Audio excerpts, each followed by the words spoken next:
I've been running an NGO for 15 years and being the recipients of grants, but I've never been to a conference with so many donors and grantees in the same place who challenge their own philosophy and want to make it better. This is the first conference that I find that there are so many people giving so many tips on how to improve our work and talking without taboos about what went wrong.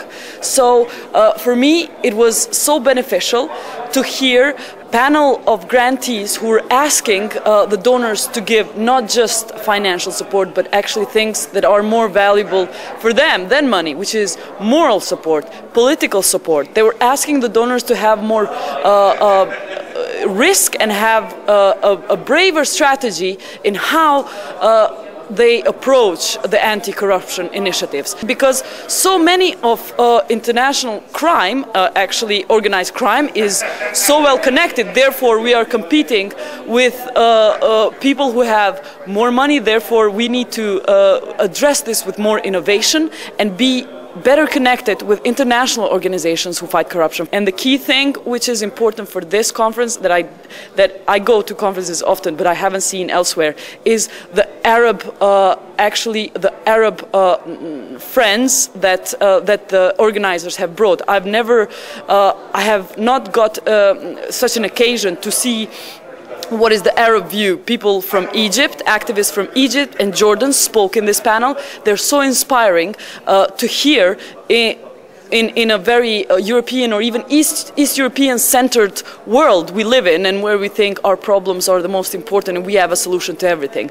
Arab friends, despite of what we're seeing on TV, I've seen them only on TV what they're doing. I haven't heard how they did it backstage. For me, from this session, it was the most inspiring was to hear what the Arabs had to say. When we're talking about fighting corruption, corruption is so liquid, so flexible, and people involved in corruption are establishing all these networks, these very flexible networks, so that foundations, NGOs that are against corruption should also adapt. And I think donors are doing this by trying to integrate their efforts from their various sections.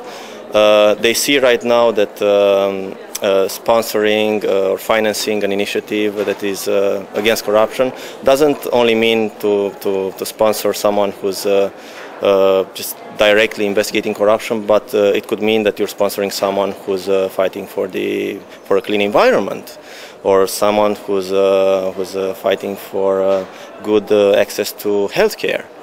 These are all parts of the process of fighting the corruption. So I think by creating these structures, not only on the, let's say, bad side of things with the organized crime, with the organized criminals creating global structures, but creating funding structures that would span across the globe, that would be able to tackle corruption from its various points, that would be very effective. And I think foundations are seeing that right now. You have to notice the fact that the networks, the crime networks that are working across the globe, they are using legislations, very different environments, very different law environments.